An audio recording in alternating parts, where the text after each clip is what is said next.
Okay, hello everyone. My name's Leroy Fraser, and I, along with the Honorable Mayo Bartlett, represent the co-chairs of this task force, and we're very happy that you are able to join us this afternoon for representatives from ABLE, who Mayo will shortly introduce, and we look forward to a informative meeting with discussion.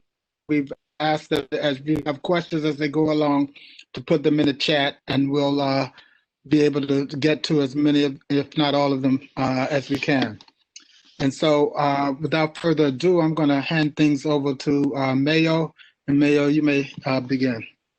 Yes, thank you very much, Leroy. I'm honored, tremendously honored to introduce my colleagues from ABLE who have been engaged in my estimation, cutting edge work in terms of reimagining law enforcement and also providing wellness to law enforcement as well as to the community.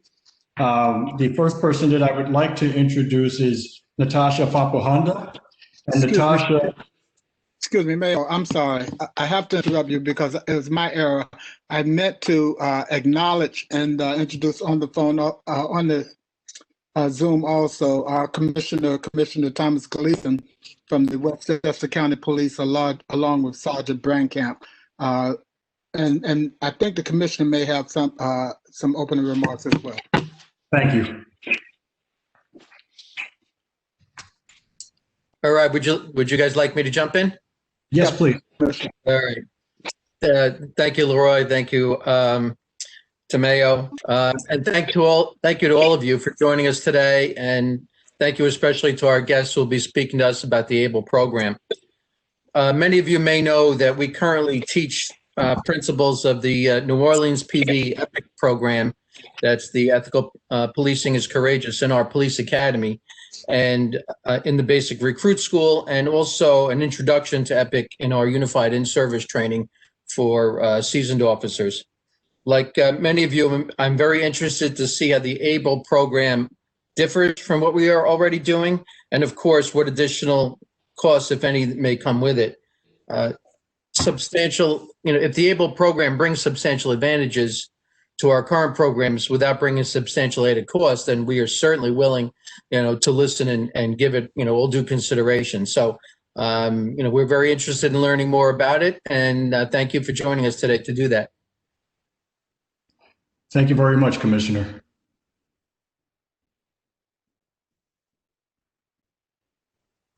Thank you. And how would you like to start? Okay, Mayo was about to continue with the introductions, although it seems we lost his portrait for a moment. Mayo has left the building. So I'll give him a second to come back on. I know that he was about to introduce Natasha as well as yourself.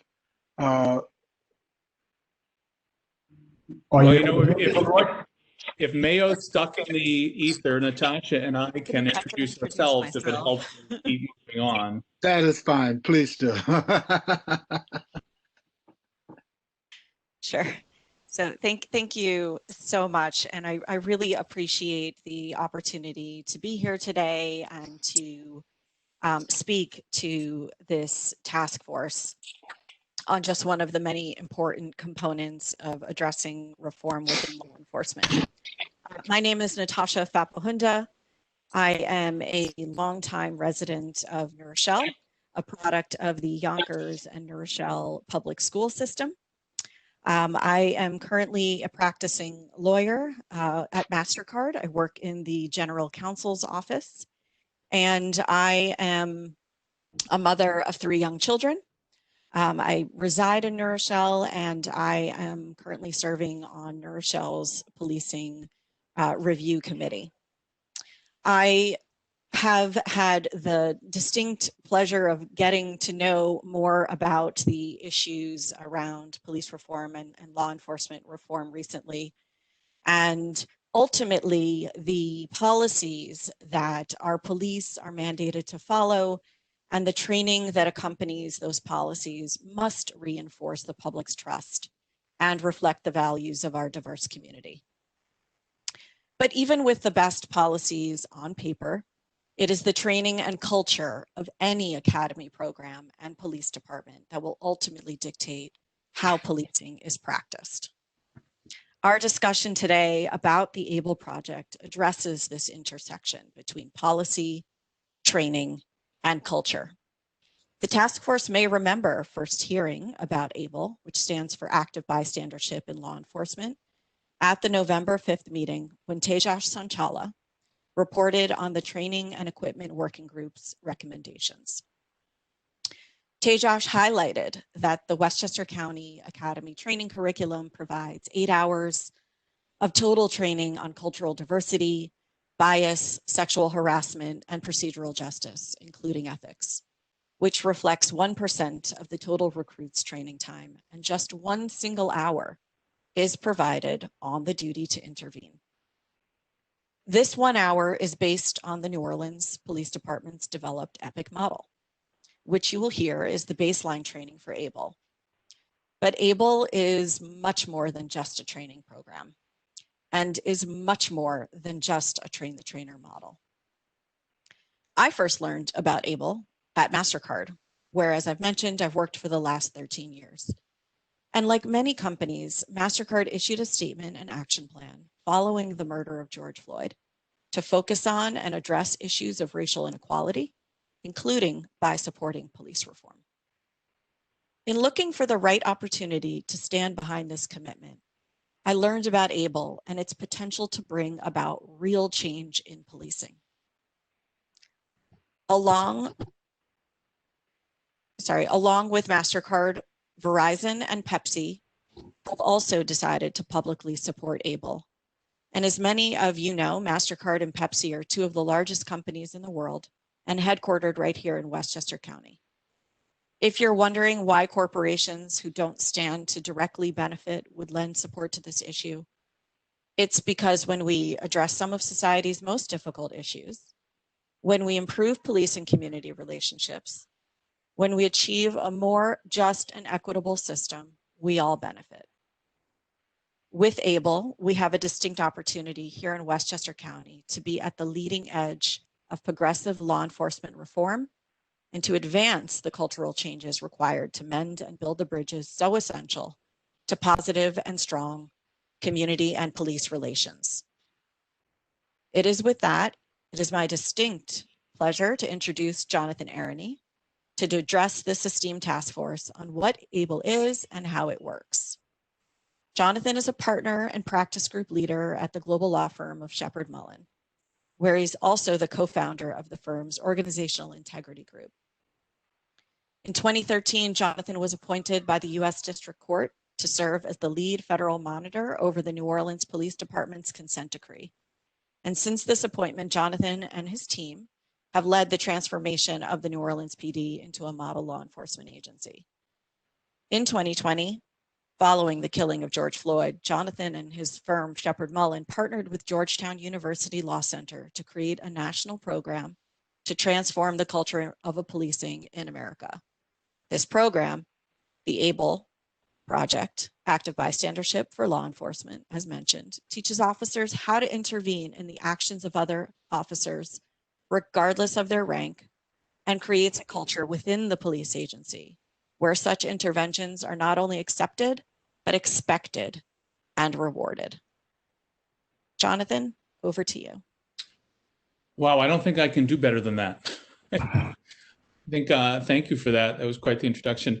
And I'm honored and humbled that you all would be interested in chatting with me. So thank you for having me. I think I know I had the chance to talk to Mayo before, and I found a kindred spirit in all of this. So Mayo, it's great to see you here. You as well. Thank you. So I want to make this as user friendly and as conducive to discussion as possible. I want to make this what you wanted. I have some slides that might be helpful, or I can just chat. Let me just ask a preliminary question. How much time do we have? Because that will help me recommend the best way to do this. Leroy or Mayo, how much time do we have here usually? We have at least 1.5 hours. Okay, then I'll give you my suggestion, but I will go about it any way you want. If I can figure out, since I'm a Zoom guy, if I can figure out how to share my screen here, I can walk you through a couple slides. And the reason I think that might be useful is because I've actually taken some of the slides from the training itself to walk you through. And I'll ask you to humor me and participate in some of the interactive activities so you can get a sense of what it means to the officers who take it. And then that'll still leave us time where we can talk and ask questions, and I can answer any questions you have. Does that sound like a sensible decision? I can't see all of you, obviously, so Mayo is now speaking for everyone. Oh, boy. Absolutely. That sounds fine. Thank you very much. Let me just preface it by a couple things. First of all, yes, I am the federal monitor over the New Orleans Police Department, but I am not here with that hat on today. When we first created the EPIC program, the predecessor to ABLE in New Orleans, and we started in 2014, I was so taken by the power of the program to save officer careers and to save harmed citizens that I committed to help them set this up totally pro bono. To this date, I've put in over 1,000 pro bono hours working on this program and others because I've seen a lot, and I've seen very little that's this transformational. I've seen very little that has such a high likelihood of success. And I've seen very little that police want just as much as their community wants them to have it. So I'm here with my chairperson of the ABLE Board of Advisors pro bono hat on. And the other thing I'll preface this with is I hereby authorize everyone on this call, if I say a single thing that does not ring true to you, then you call me on it. Okay, I want people to call me on it if they think that's not true. And for the law enforcement on the call, absolutely the same goes to you. If I say anything that doesn't ring true to your real life experiences, then you should absolutely raise that hand and call me. Now with that, we can do it with or without the slides, but let's give the slides a shot first and just see how easy or not this to do. So hold on one second. And you'll all have to bear with me because we have a share box, but not a share screen box on this. So the hosts who I were chatting with, you want to give me a hint? If not, we'll do it without the slides. I see the host. I see you sitting there. I see you thinking you have an answer for me. But I'm not hearing anything in return because they're on mute. Be able to hear me now. Can you Yes. hear me now? Great. So if you hit the share button at the top of the screen, share screen will share whatever you're seeing on your computer. And then once you've opened the PowerPoint, the lower items will just share like one particular application. So for example, on mine, I have Microsoft Outlook open, I have Microsoft Word open, and I have this open, so I can share, and then it will lock on that particular screen. I agree that's how it should have worked, but it looks like you haven't authorized me to share anything, or I haven't somehow been authorized. Okay, it only lets me share a file. Okay, let's see if this works. Okay, and if not, again, we can do it perfectly fine. There we go. Okay, can people see my screen? Yes. Okay, very good. Yes, we can. And let's see, I can still see a few of you, so this is good. So we're going to be talking, as was the introduction, we're going to be talking about the Active Bystandership for Law Enforcement Project. Just little brief history here. Like I said, we did create this starting in 2014 in New Orleans. We called it EPIC in New Orleans. It's based upon decades of research by some very impressive social scientists, including Dr. Irvin Staub, who is a child survivor of the Holocaust and someone who has studied why people intervene and why they don't for over 50 years. And the program was very powerful and very successful. And that led to an annual conference where we would invite other agencies to come in and benefit the same way New Orleans was benefiting. Well, then fast forward to the George Floyd killing, and we received over 100 calls within a week from police agencies across the country asking for us to include them in the EPIC program. And we quickly realized that we can't accommodate that unless we have a national platform. So that's when my firm, gave money to Georgetown, and that's when we created ABLE as a national platform to build upon what we had done with EPIC in New Orleans. But think of ABLE as not really EPIC 2.0, it's really EPIC 5.0. But to understand how important this is, it's important to understand what EPIC is, because EPIC was never just a training. We actually don't think just a training works. EPIC was a cultural shift in New Orleans. It was a department-wide effort to change the culture to better protect police officers and community members. Now, one key component of that is an 8-hour course that every single police officer from the chief on down in New Orleans takes. And I remember the first day Commissioner Michael Harrison took his course. He's the chief down there, at least he was then. I remember he walked into the room, he took his phone out of his pocket and he put it on the counter. He went to his seat and he had rapt attention the entire time. And that just set this message out. And to this day, every police officer in New Orleans gets the 8 hours of full ABLE training. But now let me walk through about kind of what it is and why it works. And just keep in mind that I might need some, if someone wants to raise their hand and ask me a question, I can only see 4 of you and the way the screen's set up. So Natasha or Mayo or Michael or Glenn or Thomas, someone just let me know if a question's being asked if I don't see it, okay? They can also contact us through the chat and I'll let you know. Okay, thank you. It takes a village. I appreciate that. So very simply, when we talk about active bystandership, this is what we're talking about. We're talking about authorizing and empowering professionals to intervene in another person's actions, regardless of their rank, authority, or power. We're talking about, and this is the part that's always lost, we're talking about teaching practical skills and tactics of intervention. For years, departments have taught a, quote, duty to intervene, but they've never really focused on the tactics of how to intervene. It would be like telling officers they had to shoot their gun well, but not giving them the training to actually learn how to shoot the gun. And I'm not talking about any police department in particular. I'm just talking across the country generally. And then the third part of ABLE is it protects the officers when they do this. And we focus on intervention in 3 settings. And it's important to note that all 3 of these have equal weight and power and importance in the program, which is one of the reasons why police officers love this as much as the community members want them to have it. It's because we talk about intervention to prevent misconduct, intervention to prevent mistakes, and intervention to promote health and wellness.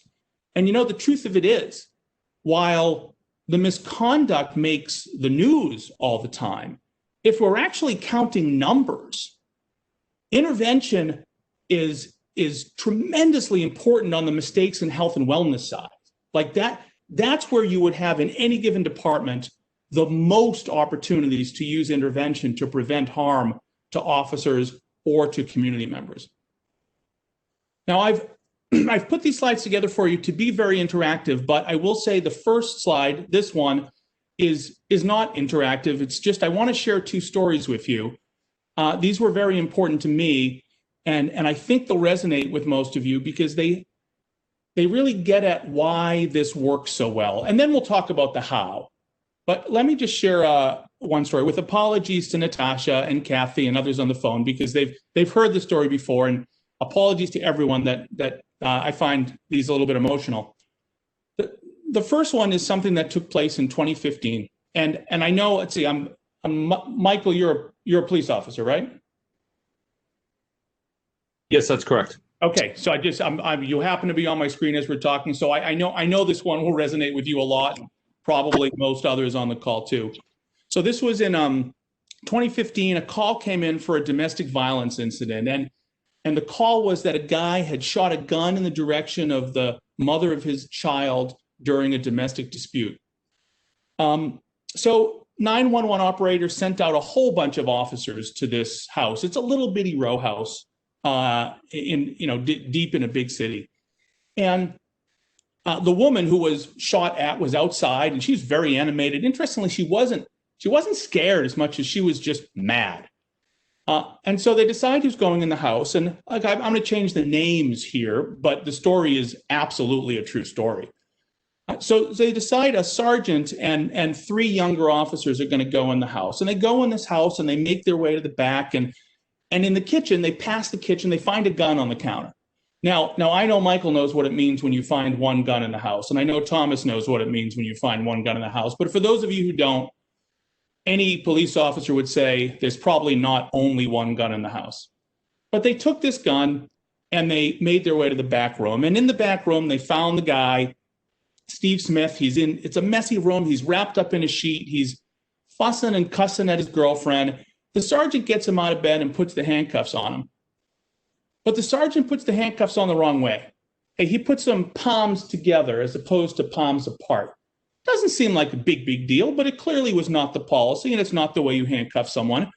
But what's interesting is none of these three younger officers with him said anything about it. They didn't correct him. They didn't call him out on it. After all, this guy's a sergeant, and they're young rookie patrol officers. The sergeant then pats the guy down. And I said a pat down for a reason. It wasn't a full search. It was a really quick pat down.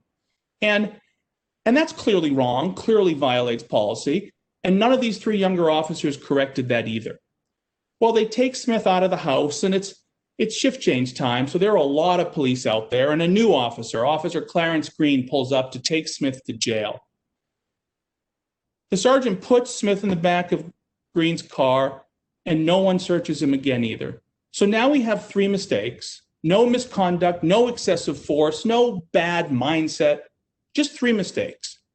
And I know you know where this story's going, and it pains me to even have to say it, but halfway to jail, Smith gets his hands out from the back and under the legs and in front of him because the handcuffs were on wrong. He reaches in his belt, he takes out a 9mm gun, he reaches through the partition, and he shoots Green twice above the vest and kills him. Car crashes into a telephone pole. Smith escapes.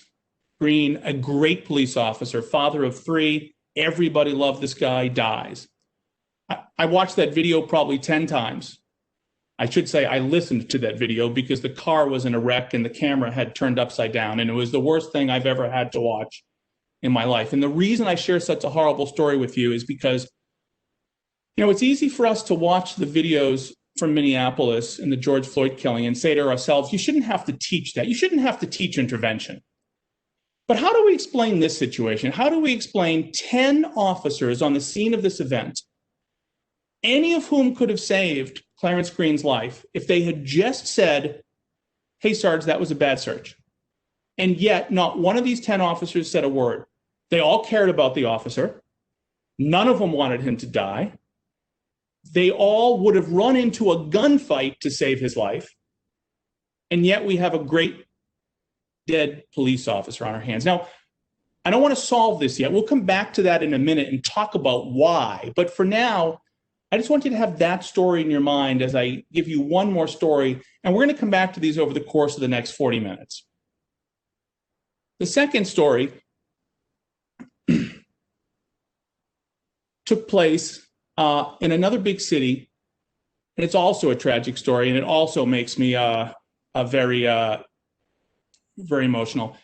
An officer, an FTO, a field training officer, was driving around with his rookie, and they came upon a gentleman under the expressway in this town, and for whatever reason, the FTO got out of the car and started to beat up this citizen. Okay, now I don't know whether he was showing off for the rookie. I don't know whether they had words before. The FTO was kind of a known bully, but and this was back in a time where, you know, so long as your numbers were good as a police officer, management didn't really correct you. This was quite some time ago, I'm happy to say.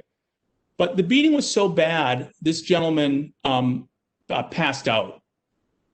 And so the FTO and the rookie put him in the car and took him to the hospital, and they never told the doctors what had happened. They just said they found him that way.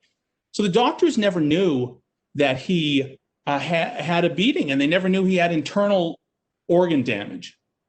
And he died the next day at the hospital. Both of those officers, by the way, are in prison. And that officer, the young one, the rookie, no evidence he ever tried to stop the beating, no evidence he ever tried to tell the hospital what had happened.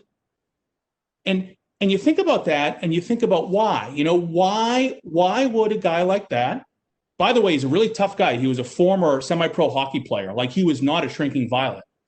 But how does it happen that in that situation, there's no intervention either? Now, those are just two. You all can think of stories from your life as to when people do or don't intervene. But have those in mind as we go a little bit through some of these slides. And now, I don't know if we're going to be able to do this here with this bigger group of people, but I'm going to try it anyway, okay? When we teach this to the officers, we spend a lot of time understanding what inhibits anyone from intervening in another one's action. So we're going to do this here. I'm going to go to my, hey, can we use the chat function? Can people chat to the whole group here? Yes, they can. They cannot presently, but I can amend that right now. Yeah, if you can do be that, able to send chats to every. Just there's a little drop-down menu. In one moment, just click that and select everyone, and they'll be able to chat publicly. Okay, I appreciate that, and we can go back to the other later. But here's what I'd like you to do: I'd like people to go in your chat box and think about the first story that I told you when Officer Green lost his life. Okay, I want you to tell me what might have inhibited any of those 10 officers from correcting the sergeant's mistakes. Or you can think of the second story and what might have inhibited that rookie from correcting the FTO. Or you can think about anything you've seen on TV, George Floyd or what have you, and what might have inhibited those officers. So we'll just do this for 30 seconds. Go into your chat box, type in one inhibitor as to what could inhibit any of those people from acting. And we'll see if this works. If not, I'll just talk to myself the whole time. It'll be very boring. Let's see. Fear of retribution, rank structure. So we're right on the money so far. And by the way, I'm not asking what would inhibit you, right? Let's just assume none of us would ever be inhibited. I'm just asking what would inhibit the rest of America.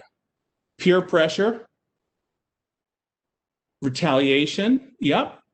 Let's get a couple more in here. Rank is a big one, right? I mean, the hierarchy is a big inhibitor in any organization. It's not unique to policing, by the way. No different in a law firm or a corporation. Okay, so what we do is we actually break up into small groups when we teach this, and the officers, in a sense, have a contest to see which group can come up with the most inhibitors here. So we just did that brief little game. What's interesting is this has been studied for decades. Like, we know why people don't intervene. And it's been actually the same going all the way back to the Holocaust. And it's still the same to this day in corporations, in schoolyards, in hospitals. And here's the list that we get from the folks who study this for a living. Now, note, you all got almost all of these in that little game we played for 30 seconds. A lot of these are pretty obvious, I think, right? A lot of these tie to fear. Now, remember, this isn't the full list. I mean, let's just be frank. Sometimes people don't intervene because they're bad people. Sometimes people don't intervene because they don't care about the person being harmed. Sometimes they don't intervene because they don't care about the class of the person being harmed. Sometimes they don't intervene because they don't care about the officer doing the harming. Okay? Whatever the reason is, every single one of us face these inhibitors. But think of this. Every police officer in the country has practiced at the academy multiple times being in a gunfight, and for really good reason. Right? You want that to be muscle memory, because in the off chance that happens, and Michael, you correct me if I'm saying anything wrong, but in the off chance that you're in one, you want it to be muscle memory. But very few police officers, if any in the country, have ever been at the academy and had to practice saying to a rank, hey, that was a bad search, Sarge. Or, hey, you put the handcuffs on wrong. or hey, get your knee off the neck. It is nothing that's really ever been practiced. And we know from every study that this is something that you can absolutely teach and learn. It just hasn't been done. And by the way, those agencies who have been, quote, training on the duty to intervene, historically what they do, and I don't know anything about Westchester County, so this is just a broad statement. Historically, what they do is, they spend an hour or two teaching the duty to intervene, but they don't actually teach or practice the skills of intervention. Now, another thing that's interesting about ABLE, and let's keep the chat box up because I'm going to ask you some questions here too. We do this with the officers. It's actually everyone's cameras on the screen and it's very, very interactive, but we have a bigger group here, so we're just going to keep doing it this way. Another interesting and important part here is this isn't new. Okay? This has been very effectively implemented in other professions. It's just new to policing. And the reason that's so important is because, sadly, police have had so much ill thought out training forced upon them over the years that it's kind of hard to know what's real or what's not in policing, or what's good or what isn't, or what has evidence and what doesn't. And the answer we always get, and I've watched training till I'm blue in the face in New Orleans and in Washington, D.C. and in other places. And what I see the officers reacting to frequently is, I often hear this: why us? Why are we the only ones that need this? The whole country needs this. Why is it always forced on us? And I absolutely understand that view and appreciate that view.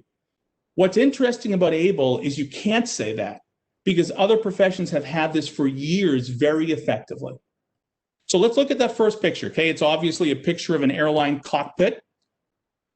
One of the problems there was pilot error, which would cause a big problem.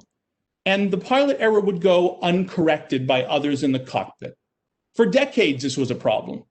So someone go into your chat box and tell me, what is it about the culture of a cockpit? What is it about the environment of an airline cockpit, either military or civilian, that created the problem where a pilot would make a mistake and no one would correct the pilot? And I'm just going to look at the chat box for a second to see if anyone wants to humor me with the response here. Okay, so Michael jumps up, rank, right? That come right off the bat. It is a highly hierarchical organization in that cockpit. If anyone reads Malcolm Gladwell, you know the famous story of the pilot that flew the KLM jet into the side of a mountain while the whole rest of the cockpit said nothing. And the more, and so Leroy, I like that addition there, the experience and seniority, which itself is an inhibitor to intervention, right? People are less likely to intervene on someone that they perceive as having greater experience, greater expertise. There are a lot of other parallels there. There is the risk, the consequences of a mistake, right? There's the need to work closely together again and again and again. So there's actually a high number of parallels between that cockpit and policing.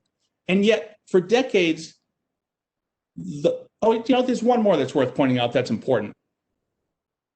The hierarchy is there for a reason, right? You need a chain of command in a cockpit of an airplane, just like you need chain of command in a police department, right? No one should say we should live in a world where there is no chain of command. The problem is that same chain of command that provides all these benefits can be its own worst enemy when something goes wrong, right? And that's what you saw in the cockpit, and that's what they solved with a very deliberate active bystandership training program. Now, let's jump to the third picture. That's obviously a picture of an operating room. Someone go into chat and tell me, why am I showing you a picture of an operating room? What are our parallels there to active bystandership in policing? And this will give me a chance to get a quick drink of water while I see if anyone's playing my little reindeer games. Thanks, Leroy. Okay, so Leroy has the first one. It's a life or death situation. Teamwork is critically important, and Thomas Gleason gets the top award here, the gold medal. Errors by the lead surgeon. Okay? In that operating room, there is an unbelievably clear hierarchy. The surgeon is God. The surgeon is in charge. Don't correct the surgeon. And in fact, there have been so many uncorrected errors in an operating room over the years. It actually is one of the most dangerous places to be in America. Okay, the number of errors, unforced errors, if you will, in a hospital are massive. But they could never get the doctors and the nurses to intervene. Why? Because the culture was against it. There were boundary hurdles. Historically, the surgeon was a guy, the nurses were women, and the hospital culture made it even harder to intervene in those scenarios. All the same reasons in the cockpit, all the same reasons in the hospital, and I think you can see the connection to any police organization because the hierarchy, the same boundaries, the same inhibitors are there. So I just want to spend time on this middle one because it's the hardest one of all. This is a picture of a college campus. Now, there's a lot of answers to this question, but there's one I'm particularly looking at. There was a problem on college campus that we've been trying to solve for decades, very unsuccessfully, until we finally incorporated an active bystandership training component. And that's the first thing that actually started to make a dent in this college campus problem. Anyone want to go on chat and see if you can answer that one?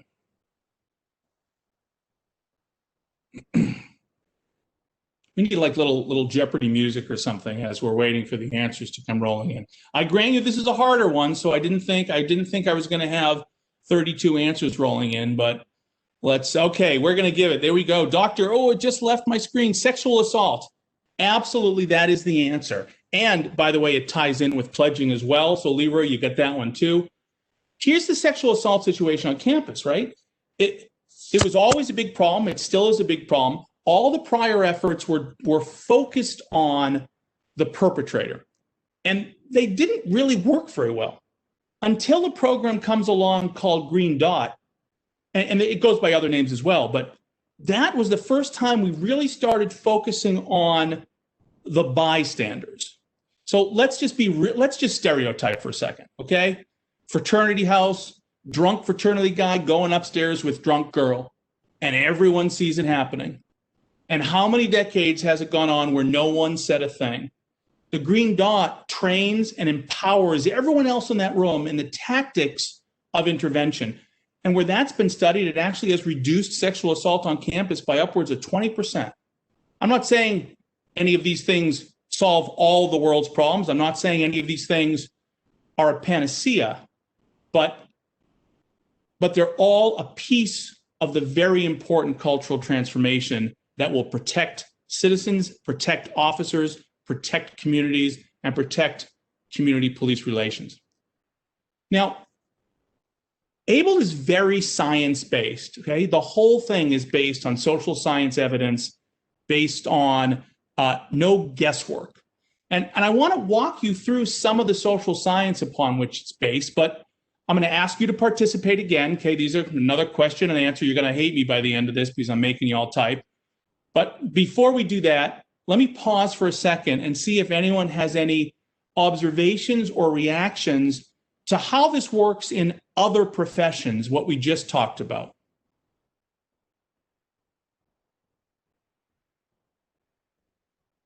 Okay, just making sure. We can take another 5 seconds to see if anyone wants to go off mute and share anything. Going, gone. Okay, now, there are 4 social science experiments that we spend a lot of time on in this training. We actually have multiple psychologists on the ABLE team. And when we teach the Train the Trainer event, we actually have, each event has 25 officers. And with those, we have 3 instructors, we have 3 additional facilitators, we have a psychologist, 2 Zoom technicians, and 3 admin personnel. This is a very instructor-intensive program, which, by the way, we offer agencies for free because we think this is so critically important. And within that session, we talk about a lot of social science. So I'm going to talk about, depending on how much time we have or how much you enjoy these or not, a couple of these experiments, because they really do highlight why people, not just police officers, all people, fail to intervene as much as they think they do. That's an important point. Okay, we all think we intervene a lot. We all can remember the times we did. The truth is, we just don't do it as much as we think. So let's do one experiment here, and then we'll see how it goes. This is a famous experiment from the 50s. It's called the Milgram experiment. Okay, this was done by a famous psychologist named Stanley Milgram, and here's how this experiment works. You sign up to be a subject of the experiment, and you're told the experiment is to test whether people learn better when they're punished for their mistakes. Now, the reason Milgram was doing this experiment was because after the Holocaust and after the Nuremberg trials, we all heard so often, I was just following orders. I was just following orders. And Milgram didn't believe that people would harm another person just because they were following orders. So he designed this experiment to test that theory. He thought it wouldn't happen. And so this is how the experiment works. You sign up, you go in, and you're assigned either to be a teacher or a learner. Now, there's a little trick here. All the subjects were actually assigned to be the teacher. Okay, the learner was always an actor. But they didn't know that. They thought that by luck of the draw, they were the teacher. So you sit down when you're the teacher, and you actually see the learner sit down in a separate room. And you go into your room, and in front of you as the teacher, remember the teacher is the only real subject, everyone else is in on the game. The teacher sits down, and there's a machine in front of him with little switches that go from 15 volts to 450 volts. And what the experimenter, the guy in the white lab coat, says is, hey, I'm going to ask a series of questions to the learner who's in another room. You can't see him.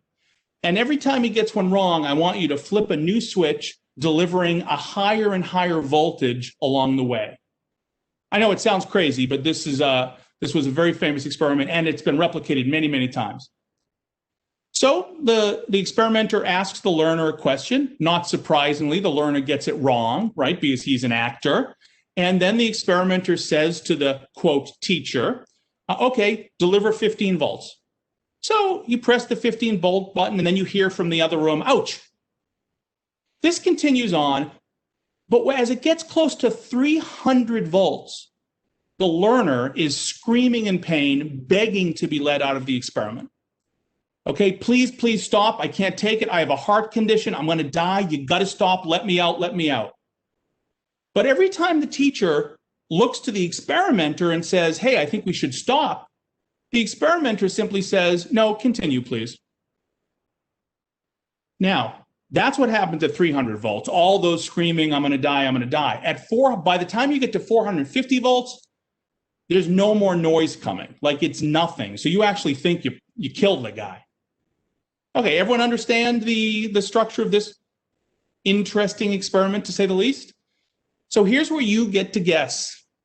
Go into your chat box and tell me, what percentage of the people do you think go all the way to 300 volts where the learner is screaming in pain just because the experimenter told him to? So let's see people's guesses here to see people's views of the human mind. Michael, 70%. Okay, so Michael, I'm with you actually. You think the power of that experimenter is really powerful, right?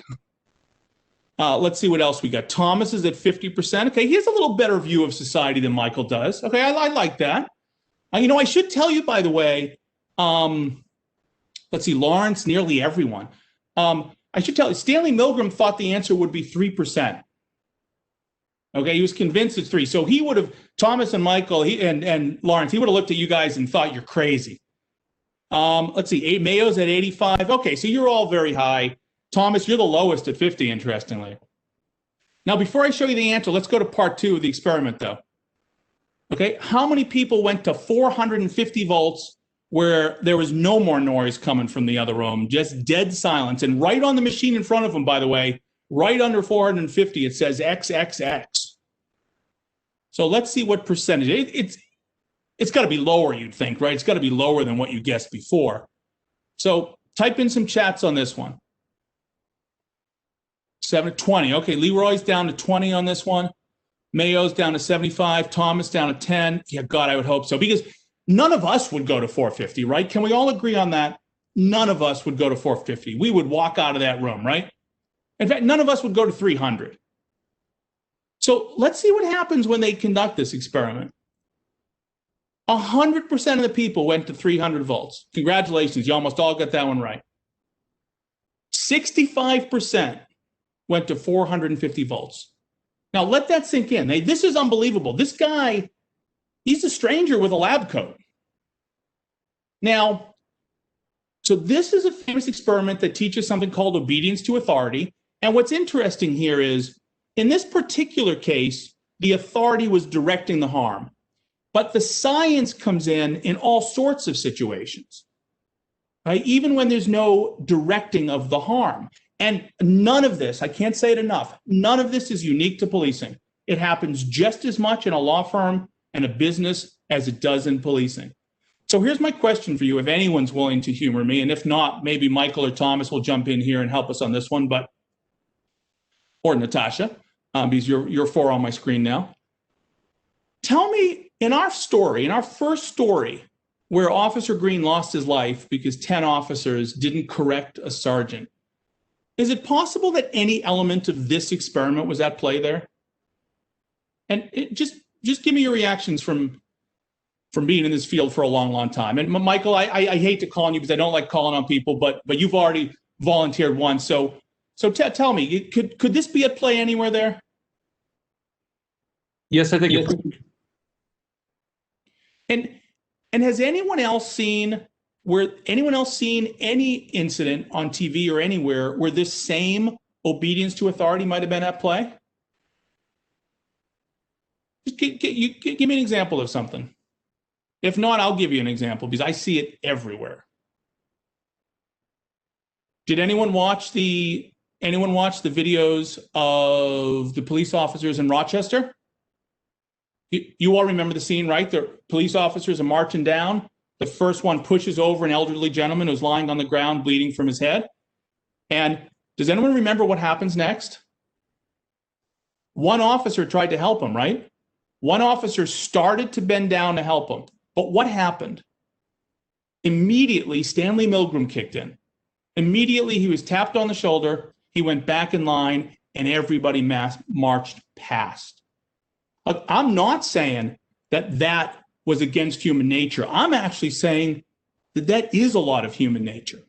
That when you think there's an authority figure that wants you to do something, you are much more likely to do it. And for good reason most of the time, but disastrous consequences some of the time. And in our story, where that sergeant made those 3 mistakes and no one corrected him, you're darn right this was at play. It is very hard to correct a superior in a hierarchical organization. So let's do, in light of your time, I'm not going to do all the other experiments, okay? But I am going to do one more. If anyone ever wants to do the rest of them, they're quite fascinating and we can do it when we have more time, but I want to make sure we have time for Q&A. So here's the last experiment I want to share with you. This one's conducted by Dr. Irvin Staub, the gentleman I mentioned before. And this one was designed to test the power of a bystander on the willingness of others to help or not. Here's how this experiment works. I sign up for the experiment, so I go into a waiting room waiting for my turn to go into the back room. But I'm not the first one in the waiting room. In fact, there's another person waiting for his turn to be brought into the back room. So I sit down thinking I'm number 2 in line. Now, unbeknownst to me, that first person isn't really another subject, right? Because psychologists are devious people. That person is actually an actor. That person's a compatriot. He's in on the game, but I don't know that, okay? So while I'm sitting there waiting, and this guy's just reading his book, I hear a loud crash from the back room and a very loud cry of distress, as though someone has fallen from a ladder and say twisted an ankle. Like it's clear something bad happened and someone needs help. And this is an experiment designed to measure whether I'll go in that back room to help. Now, just by a show of hands, not your electronic hands, just your real hands, how many people on this call would go back in the room to help when you hear a crash and a scream, a cry of distress? Because I certainly would. And I suspect all of you would go back. At least we all think we would. But here's a little trick of this experiment. In the first scenario, the bystander, okay, the first person in that waiting room looks up from his book and says, oh, that's probably another experiment and it has nothing to do with us, and then goes back to reading his book. In the second scenario, the bystander looks up and says, gee, that sounded bad. You go in, I'll go get help. Okay, everyone sees these two scenarios. By the way, the bystander is a total stranger, not even wearing a white lab coat like in the Milgram experiment, just another schmo just like me. Okay, let's take a guess. In the first scenario where our bystander says it's probably just another experiment, has nothing to do with us, what percentage of the actual subjects go in the back room to help in that scenario? So everyone type in an answer in your chat box and let's see what we get here. Only, oh, I love that. 5%, 25%. Okay, so we're between 5 and 25% on this one, which is quite amazing too, because we're all convinced we would go in, right? How is it possible that we all would go in?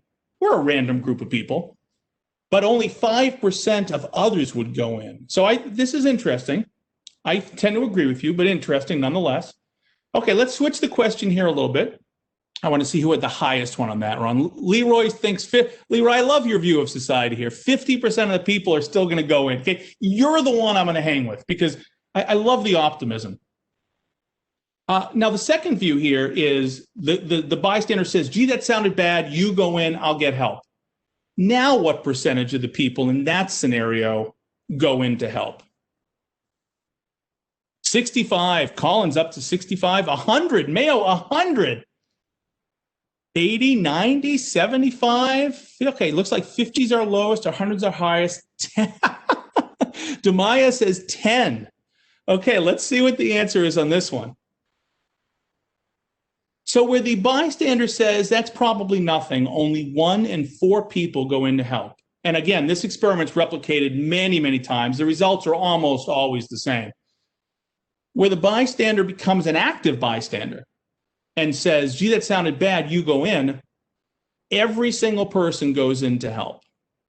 Now, let that sink in, right? The only difference in these two experiments is what a stranger does or says. So let's ask ourselves, let's take ourselves back to that first story I told you where Officer Green lost his life, right? 10 officers watching the lack of a search as they put him into the car. Every one of them knows the policy. Hey, is it possible that some of those officers didn't act because other officers didn't act? I mean, we all know it's possible. We all know, we look around to see what other people are doing. And we all know that that's a very powerful either engager, energizer, or inhibitor. You see it all the time. You see it in the Rochester scene. You see it in the 2 stories I told you. You see it in the station. You see it in my law firm. If someone says something offensive at a meeting and everyone looks around to see who's going to be the first to speak, and if no one's the first, no one else does. So this is very, very powerful. Now, I'm going to ask one more question about this one before we go on. Let's change the facts just a little, okay? Let's say this time our bystander recognizes the problem. He looks up and says, gee, that sounded bad. But then he doesn't take action. So he acknowledges the risk, he acknowledges the problem, but then goes back to reading his book. This is the last thing I think you have to type in your chat box. So tell me what you think that does to the number.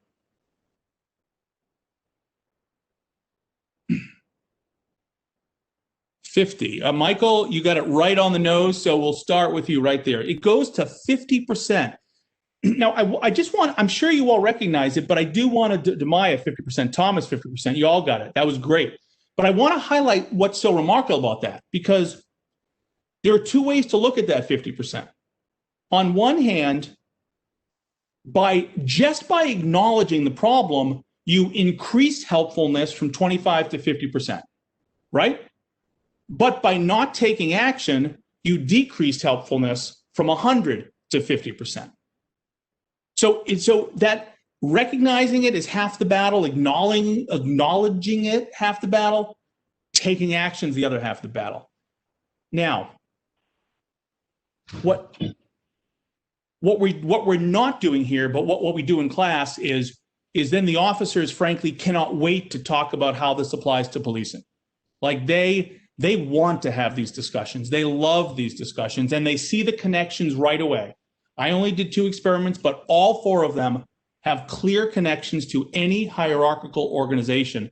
And the discussions we end up having, whether you're a young officer in the class or you're an old timer in the class, and we've had police chiefs down to rookies, everyone sees these connections. And one of the first tactics of active bystandership is understanding what inhibits people from acting. Jonathan, please. I think we're going to be able to expand and extend the time. And for those who have to leave at 5, that's fine. But if you're able and if you can go into the additional, we can give you the additional time to do so. Yes, I think I see. Hold on one sec.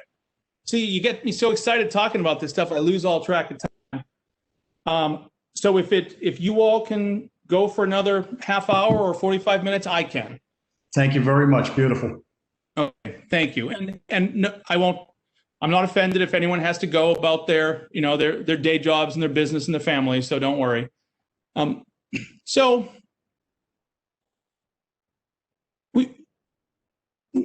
now you get a sense of kind of how the science is taught, but it's also important that people start seeing the real risks of non-intervention, because for too many years, intervention was just taught, it's a policy, follow it. If you don't follow it, you're going to be dinged.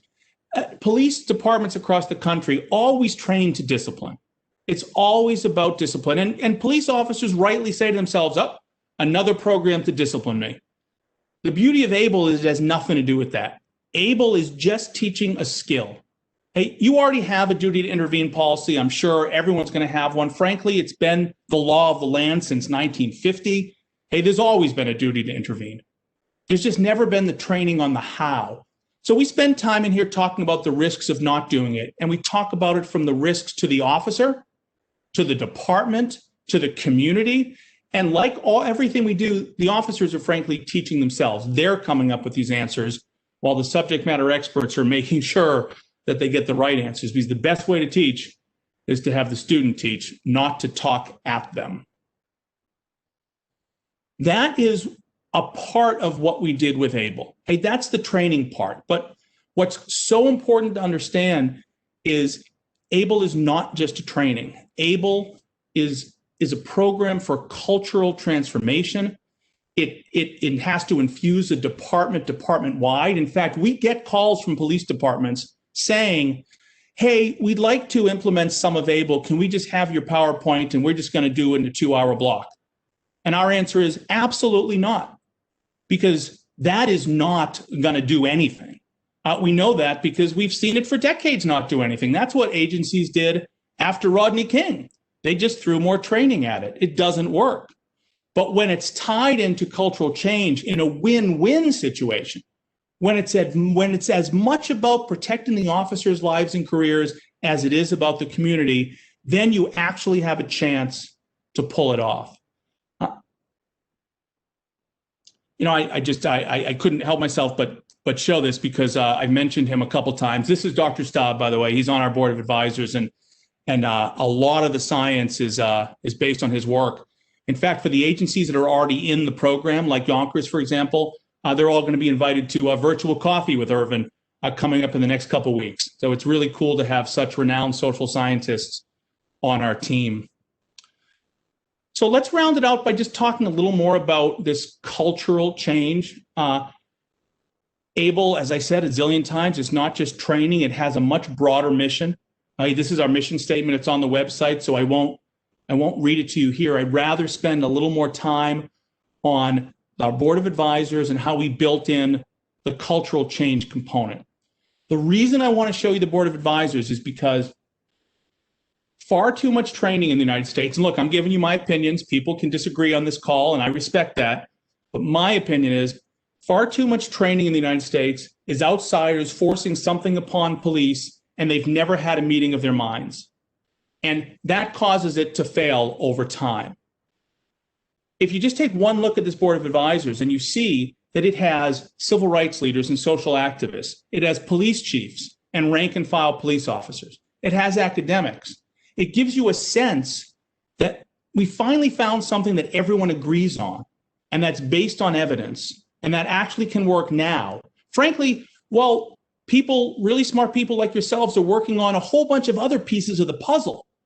This is something that can save lives and careers now. And I think the board of advisors, highlights that. So let me round it out with this. I keep mentioning how we need to make sure no one uses this as window dressing, and that it really has cultural change. So what we did is we built in 10 standards that any department has to meet. You know what? I'll tell you, one of the first agencies in the country to commit to these, by the way, was Yonkers.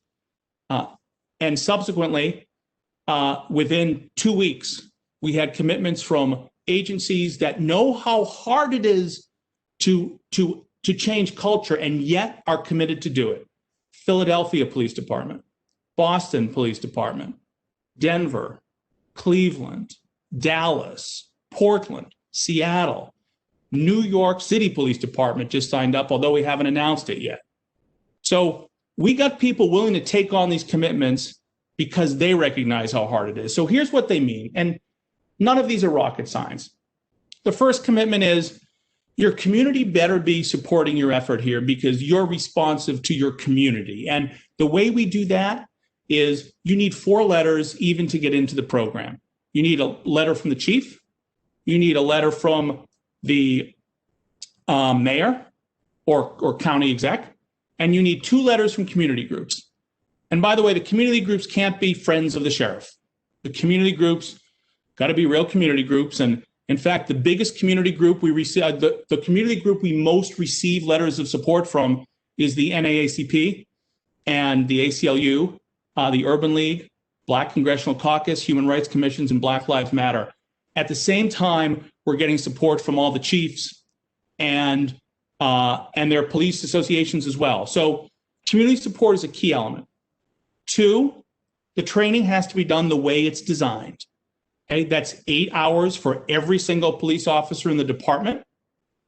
It's 2 hours every year thereafter for every police officer in the department.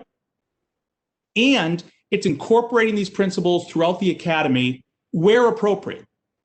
So the principles of bystandership get incorporated into the academy, like in the use of force course and the report writing course. 3 is you have to have a coordinator to be in this program. You don't have to go out and hire someone new. Okay? It's someone you already have, but someone's got to be in charge of making sure these things happen. We will not work with an agency where the chief is on board, but they don't have the infrastructure to pull it off. And you know what I'm seeing, which is so inspiring? A high percentage of these agencies, before they sign up, the chiefs are actually calling me directly, talking about how much they wish they had this when they were young and they were kids. I had a great chat with again, I'll just pick on Yonkers, with the chief on Yonkers, and we probably on the phone for an hour. He was so excited about this, and that's so inspiring to see. Now, these standards are a little bit different if you're a regional or statewide academy. Okay, I'll get to that in 1 second. These are the agency by agency standards. 4 is you have to have a legitimate awareness program. This isn't something you can just put on a shelf.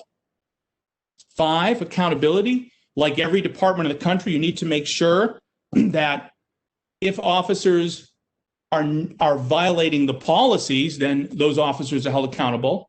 Remember, nothing here changes kind of the rules of reporting. Those already exist. 6, you have to have a legitimate officer health and wellness program. 7, reporting. This is key, okay? Nothing about reporting changes with ABLE. If something was reportable before ABLE, it's still reportable after ABLE. If something wasn't reportable before ABLE, it doesn't become reportable after ABLE. So let's say Michael and I are walking our beat and we pull someone, we stop someone and they're mouthing off, and Michael's the nice calm guy and I'm losing my temper and I'm about to do something I'm going to regret. And Michael says, hey, why don't you just go have a cup of coffee? I'll take it from here. Well, so he just abled me. He just intervened. There's no reporting there. Nothing happened. But if Michael doesn't calm me down in time and I take a swing at someone, well, that's always been reportable and it still is. Okay? ABLE is about the tactics and the skills. It doesn't change reporting. 8, because we believe in data and we believe in evidence and we believe in studying this, every agency has to conduct a pre and post implementation survey, which we give them. 9, I won't go into all the details of 9, but 9 is you have to actually do all these things you're committing to and you have to let us know. And then 10, pay it forward, is once you have certified ABLE instructors, you then need, to the extent you can and to the extent you have the resources, help your surrounding agencies get into the program as well and maybe help teach them. But you can only teach an agency in the program. Now, here's where the standards differ a little bit for a regional or a statewide academy. And I'll give you a specific example. New Hampshire has opted into ABLE statewide. They were one of the first large organizations to opt into ABLE. Washington State was the second one who did it statewide, and we're soon to welcome in, well, another northeastern state that I won't say yet because they want to announce it publicly first. But let's just take New Hampshire. New Hampshire has to apply with the academy standards because New Hampshire cannot direct the actions of any given department. So what happens in New Hampshire is every single recruit is going to come through the New Hampshire Academy trained with the full 8 hours of ABLE training. But then they're going back to agencies that have not, I was going to say not been let in the program yet, have not applied to be part of the program. So those recruits will have these skills, which is good, but their departments won't have these skills, which obviously is not good. But you kind of have to make a decision in the world, right? Are we going to hold up this great opportunity to train every recruit in New Hampshire because it's going to take a while for the departments themselves to get on board? No, we're not. So what New Hampshire will be doing is over time, it will be bringing in as many individual departments as it can. Same thing with the Northern Virginia Regional Academy. They got accepted into the program. Every recruit in the Northern Virginia area will be trained, but the individual agencies will have to opt in themselves. I'm going to stop here to make sure we have time to go off my sharing and answer some questions. I just like ending. I'm so inspired by this gentleman. He's from New Orleans, and he is self-described. He has never missed a police protest in his life, but he is the biggest supporter of ABLE you would ever meet. He actually, and he says this right in the meeting, he said, in the first meeting we had in New Orleans where we were rolling out the first version of this, okay, Epic, well before ABLE, he's at a meeting with all these police officers. And he leans over to me and he says, I'm the least likely person to ever be in a meeting like this. And he said, we should take a picture because this is the first thing that has ever got me on the exact same side as the police. And so I always like his quote here, active bystandership creates stories that will never be told because nothing happened. And that's our goal. It's not a panacea. It's not going to solve all the problems in the world, but it's absolutely going to save careers and save lives and rebuild the trust lost. And I'm thrilled you're interested in it. Frankly, I do this all pro bono. So no, if it turns out you're not interested in it, that's your choice. But if it turns out you are, as Natasha knows, I am more than happy to help you be successful, as I am with some of the other agencies in your area. So let me see if I can stop sharing my screen so I can see you all better. And I hope I didn't talk your ear off. Again, when I get going about this, I can go on, so apologies if I did, but I'll shut up now and talk about whatever you'd like. Jonathan, thank you very much for a wonderful presentation. Truly appreciate it. My pleasure. Are we able to share any questions or any feedback at this point? Remember, you tell me to pound sand if you want. We can probably do it through the chat function. We can continue using that. And if somebody has a longer form question, I'm happy to unmute them. So if they can just mention that in the chat as well, that'd be very helpful. Thank you. Yeah, that's a great idea. If someone puts in the chat, I have a question, then they'll just unmute you and let you ask the question. Demaya, thank you very much. I appreciate it. Thank you. I'll also mention that the district attorney-elect, Mimi Roca, is online, so she's participating. So hi, Mimi. Thank you very much for attending. And congratulations, I guess. I don't know anything about politics down there, but elect sounds like you won something big recently, so congratulations. Oh, someone must have a hard question for me. I'm not buying this group is quite. I've never met a group like this that doesn't have hard questions. So can we start with Ken's question? Ken asked, does ABLE address officer mental health? Remember, there are 3 pillars of ABLE: using intervention to prevent misconduct, prevent mistakes, and promote officer health and wellness. So the short answer is absolutely yes, but don't confuse this with a health and wellness program, right? This is teaching a tool and tactic to help officers. Now, we know that the statistics for officers it's a public health crisis, right? Officers are twice as likely to die from suicide than a line of duty death. Alcoholism and depression is high. And frankly, the current culture where everyone seems to be hating on police is not helping things. And yet, and Michael or Thomas, you can push back on this if you disagree, but historically in policing, we've handled these things the same way my profession in law has. We say, hey, I'll take you out for a drink, right? Because we don't know how to have these complicated, complex, courageous conversations. But these same skills that we just walked through, they're exactly the same skills for me to be able to say to Mayo, you know what? Hey, let's talk. Something's going on here, and we're going to talk about it. So, Ken, short answer is yes. Thomas asks, wait, I might have missed one. Hold on. Demaya, key difference between ABLE and EPIC. So remember, as I said, EPIC was first. EPIC was it's the predecessor. We created it back in 2014. As you can imagine, everyone has got a lot smarter since then. We're very proud of what we created in New Orleans, and when it's implemented properly, when it's implemented throughout a whole department, 8 hours, 2 hours follow-up, role plays, when it's done the right way, it is very effective. But we've learned an awful lot, and we've put that into play in ABLE. So we have more science behind it. We have more evidence behind it. We have more police officers and community members who have worked to focus more on the tactics. And the other big difference is we have more of a focus on health and wellness than we ever did on the EPIC brand. So don't think of them as two separate things. In fact, if an agency called New Orleans today and said, hey, we would like to do EPIC, New Orleans would say, then call Georgetown and do ABLE. Like we would not give the EPIC slides to anyone because we've just progressed so far since then. So I hope that answers your question. But I don't want to put down what we've done in New Orleans has been remarkable. And the EPIC program there, I'm very, very proud of. They deserve great credit for what they've done there. Let's see, the next question. Is there funding available for training? Thomas, interesting question. First, keep in mind that ABLE's free. Now, I'm not pretending it doesn't have an associated cost, right? You still have to train your people, but I know it's hard to believe, but we do this all for free. So an agency that's in the program gets the curriculum, which frankly, anyone else would charge thousands of dollars for. If anyone has ever spent money on implicit bias training, you know how much curriculums cost.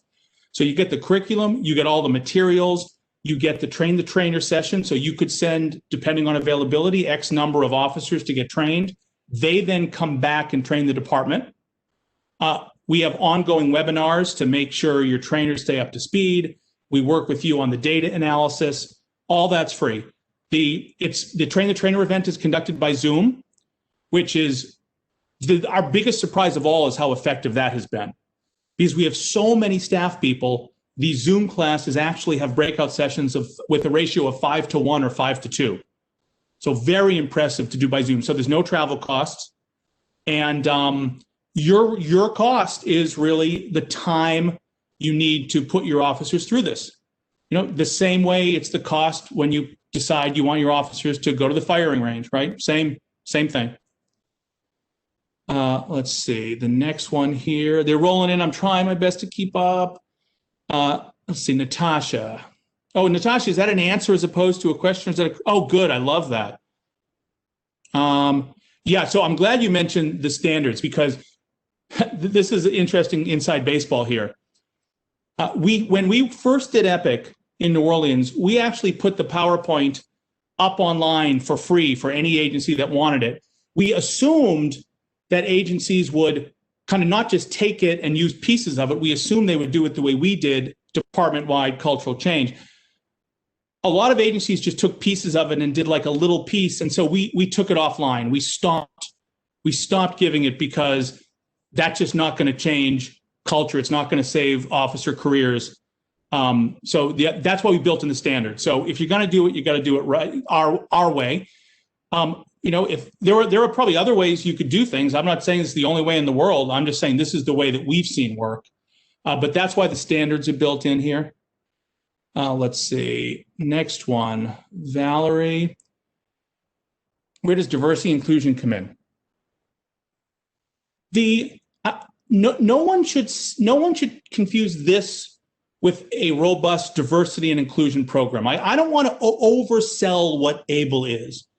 Diversity and inclusion comes in because these are the skills you need to get allies and to speak up to promote diversity and inclusion. But I'm not going to be here overselling that this takes the place of a really good diversity and inclusion program. Valerie, is the training repeated and assessed for upgrade? Yes. So Valerie, we actually are about to announce our research advisory group based at Georgetown University Law Center, where we will have researchers from a multitude of academic institutions who will be studying how this is implemented, what works best, what doesn't, and they will be playing a role in the updates every year. In fact, since we've rolled it out, we've already updated it once, and it's only been a few months because we learn from the police officers, right? We have a continuous improvement cycle.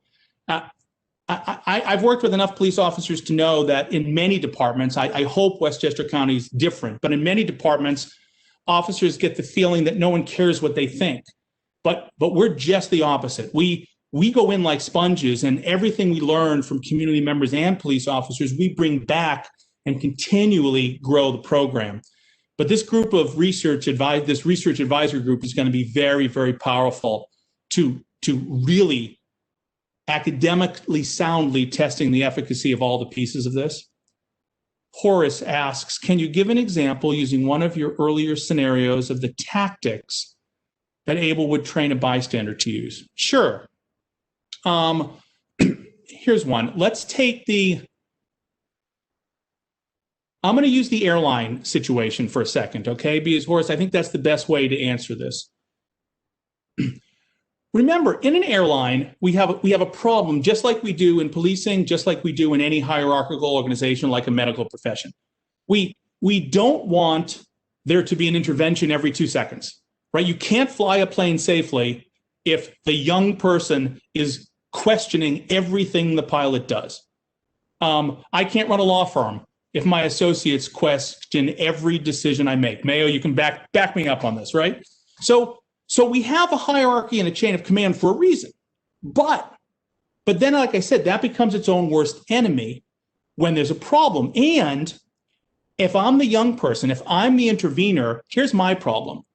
If I think that I have to jump into a mutiny at the very beginning, I am far less apt to intervene. But if I had a way, and think about this word I'm going to say because you've heard it used differently. If I had a way to escalate my intervention, I would be more likely to intervene. That's what the airline industry did. They created a program called PACE, P-A-C-E. It stands for Probe, Alert, Challenge, Emergency. And it's a way it was created for the military in Great Britain. It moved to the United States. It's a way to let these junior officers escalate their intervention so they don't have to jump off the deep end every time. It gives them more confidence. We stole it, we borrowed it, we use it, we love it. We call ours PACT, P-A-C-T, because there's a pact between officers and the community. PACT is a probe, an alert, a challenge, and take action. And if you want to see how that works in real life, think about the George Floyd video. Hey, remember, one officer in that scene actually started an intervention. You probably remember it, right? He made it to P. He asked a probing question. Some might even argue he made it to A. He gave an alert. But because he'd never been trained on this, never had to visualize this, never practiced it, he didn't get to the C and the T. So Horace, PACT is an example of one of many tactics that help us all intervene. And frankly, I use PACT with my teenage daughters. And I think they use PACT with me because, again, these things work for everyone, not just police. Now I have so far, let's see, lost track. I only have a little reading box here. Let's see, Valerie. Valerie asks, has anyone made this mandatory training? When we started this, we very much wanted it to be voluntary training because we think the agencies that do this best are the ones that want to do it. And so, we never went out to agencies to say, hey, you need to do this. In fact, there's a list of them coming to Georgetown. Boston jumped in and said, hey, we want to be one of the first. So the thought wasn't to make it mandatory, but what's happened over time is some larger organizations, including 2 states, are now very seriously thinking about making it mandatory. You know what? If I were chief of an agency, which I'm not, but if I were, I would rather be the one that leads the state, right? I'd rather be the one like John in Yonkers that comes up and says, hey, we're first in New York. Because I've seen this long enough to get the sense that ultimately we're going to have a lot of states requiring it. And frankly, it's unfair to the police officers to give them a duty to intervene, to hold them accountable, and not give them the skills to do it. It's like giving them a gun and saying you got to use it right and never training them. So I think, the answer is no one has made it mandatory yet, but it's going to happen, and it's going to happen in the Northeast first, I think. Let's see. I'm doing my best to answer everyone, so just bear with me here. Damon says, do you want to talk about warrior and guardian culture? Can you do better with an agency whose officers value one or the other? So Damon, I absolutely love that question because the grandmother of warrior versus guardian discussion is a sheriff named Sue Rahr, and Sue is the King County Sheriff in Washington State. She transformed the Washington State Training Academy from a warrior culture to a guardian culture better than most academies across the country. I'm sure there are outliers, but she's really done a remarkable job. And we've tried to do that in New Orleans with limited success. But she's on our board of advisors. So Sue has had a lot of influence on how we think about these things. Here's my view on this, and people smarter than me could disagree. I don't think it matters whether you have a warrior or a guardian culture, because frankly, officers want to save each other's lives. They want to save each other's careers. When you get any police officer I've ever met in a one-on-one conversation, they will all remember a time when they didn't intervene. They'll remember tons of times when they did, but they'll all remember a time when they didn't, and they know exactly why they didn't. And so I think even in a warrior culture, where we still have a lot of in this country, you are still going to see the officers want this. That's my 2 cents on that one. I might mispronounce it. Tejash. What do you think? What do you think of the Minnesota law, which calls for penalties for officers who fail to intervene at the same level as inappropriate conduct? I have to preface this answer with an important caveat. ABLE is not about any of that. Okay? ABLE is not about all these other fights people are having with duties to intervene. ABLE's about the skill. Okay? Whether your state imposed it as a duty or not, you'd still need ABLE. In fact, if you were to defund your entire police department and you were to replace them with me and Mayo walking a beat of citizen volunteer mediators, we still would need ABLE. So we actually don't get involved in those other discussions. Okay, my personal view is I think with great power comes great responsibility, and if someone is standing there with a badge and a gun and they could save someone, I think they have an obligation to do so. And I think that failing to speak out is just as bad as the perpetrator, him or herself. That's my personal view. I don't. Maybe it's because I was raised Jewish. I am Jewish, and we talk a lot about when people stand passively by. But whatever the reason, that's my view. But again, that's not what ABLE is about. ABLE is about the skill and the tactic. Natasha, list of agencies that committed to the program. Is that a question, or is part of your quote missing? I provided the press release. Okay, it's the next one down. Got it. The link. Okay.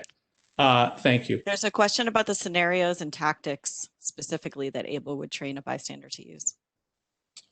Well, I told you one of the tactics. PACT is one of the tactics. Another one of the tactics, which might not sound like a tactic, but it is, it's understanding the inhibitors. Because once you understand the reason none of us are as good at this as we think we are, then you start seeing those in play. And I'll tell you, this is what I find remarkable. Invariably, after we teach a train the trainer event, I have one of the police officers, usually one of the old timers, who calls me the next week and says, "Hey, Arnie, you won't believe this.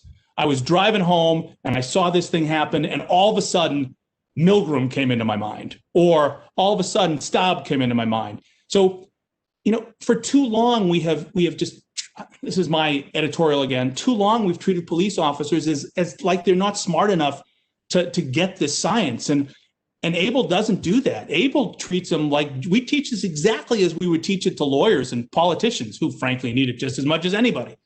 And it's nice to see people being treated like professionals, and I see them reacting like professionals, which is inspiring. Frankly, if the country could see the officers that we see who have gone through this program, they would have a different view of policing. But like any organization, there's all types in policing, just like there are all types of lawyers. Thank you, Thomas.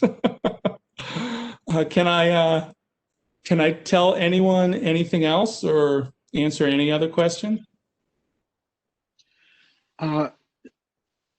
Jonathan, a question.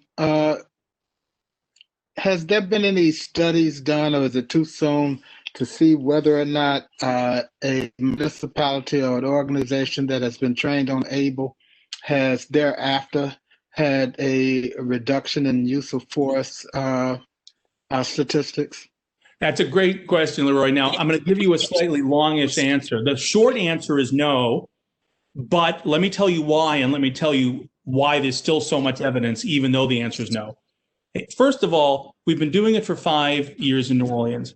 And in New Orleans, we have seen use of force go down, excessive use of force go down, use of canines go down, shootings go down, citizen satisfaction dramatically go up, officer job satisfaction dramatically go up.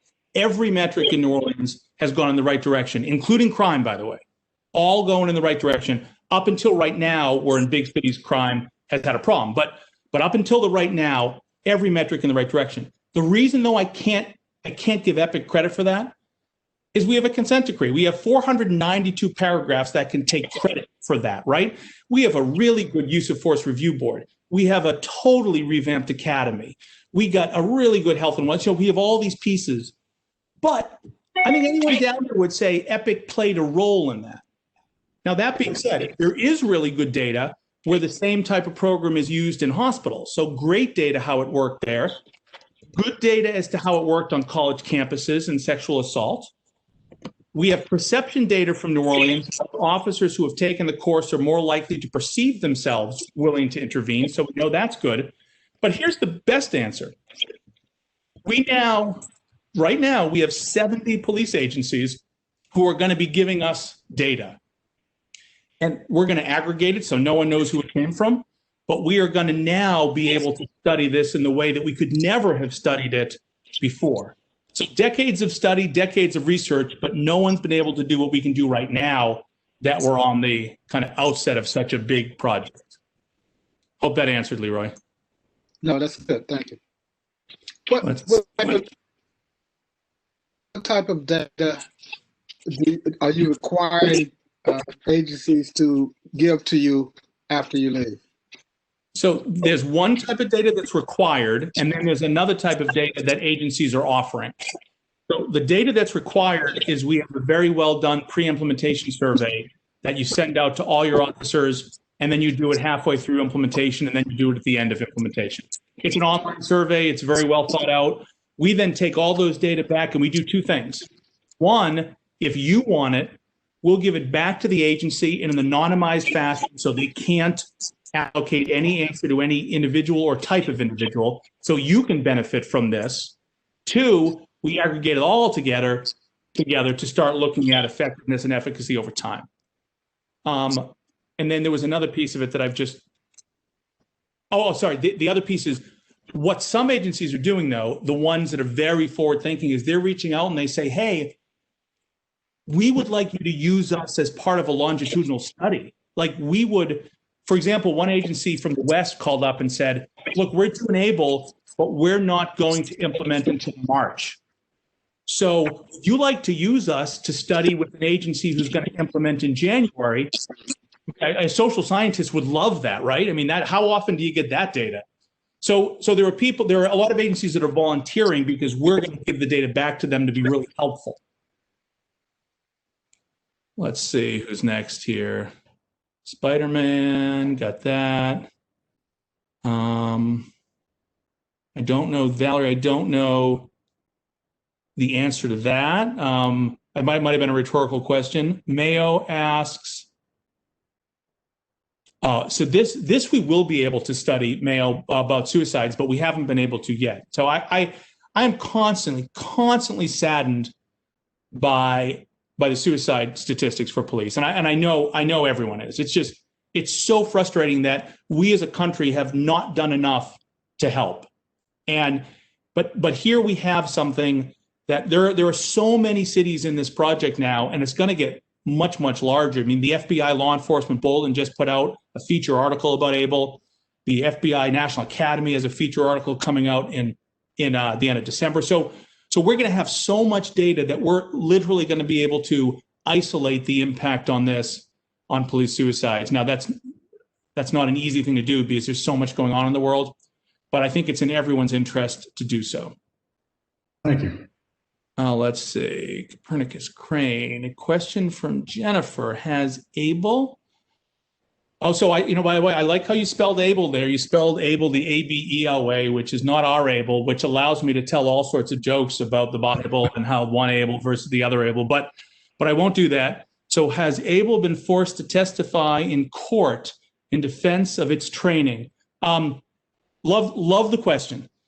We get questions from time to time about whether an agency that does this, could it be used against him somehow? And here's my answer, okay? Everything you do in theory could be used against you. But I'm confident that the number of lives and careers you save by doing it will far outweigh the risk that potentially someone could try to use this against you. As a defense lawyer, I would take that risk any day of my life. Like, the risk of not doing this is big. So if I were a city attorney, let me just put on my attorney hat for a second. If I were a city attorney, I would demand my police department have this, because here I have a duty, right? I have a duty to intervene now almost everywhere. And yet I'm not giving my officers the training. That's Mayo, back me up on this, right? That's a recipe of disaster for the city. Absolutely. So I think actually the litigation risk is the other way around. I think the litigation risk of not doing it is huge. I think the litigation risk of doing it is no different from the litigation risk you have right now. But I'm not your lawyers. I'm just giving you my 2 cents. And then we have the additional consequences of what happens to the actual officers, what happens to the actual people in the community. So that's not even quantifiable. No, right. No, I mean, when a failure to intervene is just a disaster. And you know what's interesting? Like when I talk to people about the George Floyd video, you know, it always interests me. You know what they're most upset about? Like they kind of in their mind, the guy who did the killing, okay, they can write him off as a bad guy. But when they see the passivity, when they see the passive bystanders, that they attribute to the agency culture as a whole. So in many ways, we as humans are more bothered by the inaction because we understand there are going to be bad people. We understand there are going to be people who aren't bad who do stupid things. Like we get all that. But the standing by and doing nothing really, really is hard for us to get our heads around until you understand the science behind it. And then you're like, oh, I get it. Let's see. Next, Thomas, 167 table. Is there a long waiting list to get officers to be trained? Well, you know, thanks to MasterCard and our other partners, we are actually able to put on more train the trainer events. So we're now able to conduct more in January than we thought we were going to be able to do. I think January, even though we have more sessions, is already either filling up or already filled, but February has still openings. So it's important to understand, though, that doesn't mean you do nothing until you get to February. Like there are things an agency can do en route. One thing, and this is what we did in, I'll just pick one city. We did this in Everett, Washington. First thing we did is we had a lunch and learn for the command staff. We had a 1-hour Zoom lunch and learn, just like I gave you here, so they could fully understand this. So if their officers asked them a question, they didn't say, I don't know what the heck it is, right? So we planned that in. Then we planned in a lunch and learn for the community. You know, then we had a press event. And so by the time they get their people trained, they already have been able to show they have a path towards success. So even if your agencies or your academy got in and it wasn't until February, there are things you can be doing that you can rightly take advantage of the decision that you've made. Natasha. Yes, I mean, look, the cost of not intervening is massive. And there's one cost that we haven't talked about yet, okay? There is a lot of good evidence that one of the things that drives any of us down a depression spiral is when we see things that are wrong and we don't step up to correct them. That's not unique to police. That's everybody. And so there's a lot of theories out there that one of the things that contributes to the high rates of depression and alcoholism and divorce and suicides in police is that over the years they've been in cultures that haven't allowed them to speak out on things. And so you have the cost in community relations and the cost to the officers are both really high, and no one's ever monetized them. And it's just sad.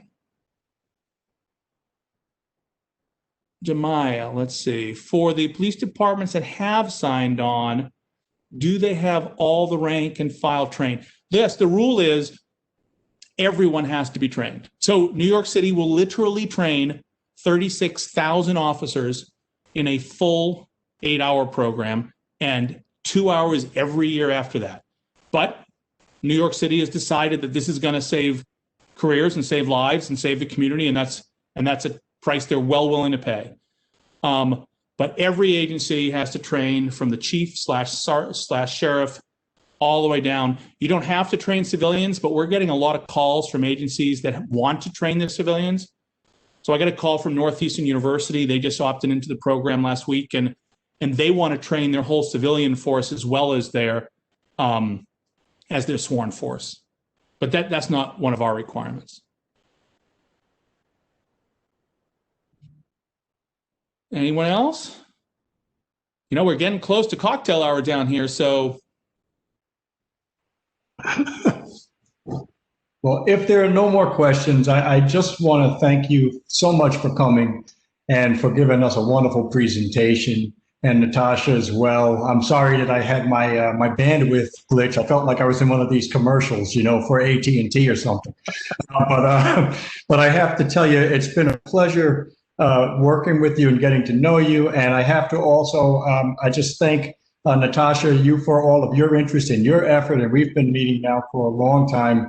And when we got to meet David, it was just, Jonathan, I'm sorry, it's been just a tremendous benefit and just enlightening. And it's been a pleasure getting to know you. Well, And I think we have to acknowledge that we're very fortunate to have MasterCard as a great corporate citizen that's willing to actually help to foster projects like ABLE. you know, I want, if I can just say 30 seconds about that. What's been very interesting is I've talked to a lot of corporations, and most of them say, absolutely, we want to help. Oh, but we don't want to be the first. And yet, when I talked to my firm, Shepherd Mullen, and when I talked to MasterCard, they said something different. They both said, yeah, someone needs to do this, and we want to be the first. And it's so, again, I keep using the word inspiring. It was so inspired because that's what active bystandership is, right? We know from the science that there's no neutral. If you're not doing something, then you're speaking out against action. And so for Shepherd Mullen, I'm so proud of my firm, and for MasterCard and Verizon and Pepsi. It really has been nice to see people stand up and do the right thing and save officer careers, because most of them are great, and save citizens and save a profession and save a community. It really is nice to see. And again, I'm not certain if you had mentioned it, but I believe that your firm was the first to actually give financial support in support of EPIC. Well, if I'm not mistaken. and yes, in fact, when New Orleans came to us in 2014, my firm authorized me to do everything I do to help them pro bono. So everything I did with EPIC was with my pro bono hat on. And so after George Floyd, when I came to my firm and said, we need to do something bigger, they said, not only do I keep doing this pro bono, but they made the first $100,000 donation to Georgetown. And then MasterCard came in very soon after that. So I think that the presentation speaks for itself, but the fact that you were willing to do so and to financially back it says even more to me. So if there are no additional questions, I think there may be. I love Tamaya's answer. And the other thing is I want to recognize that I believe today is the second night of Hanukkah. So for those of you who celebrate, happy Hanukkah. I got kids in the other room wondering where their present is. Well, look. Let me thank you all for your time. You've been a wonderful group to host me. I appreciate it. If any of you have more questions, Natasha and I and Kathy will make ourselves available. And for the police officers on the phone and the chiefs, if you want to talk to one of the other agencies that went through it, like if you want to talk to one of the other police chiefs, or you want to talk to the rank and file, just let me know and I'll introduce you and I'll step back. So you don't have to take, some lawyer in DC's word for this. You can take one of your own. So thank you all for giving me your time.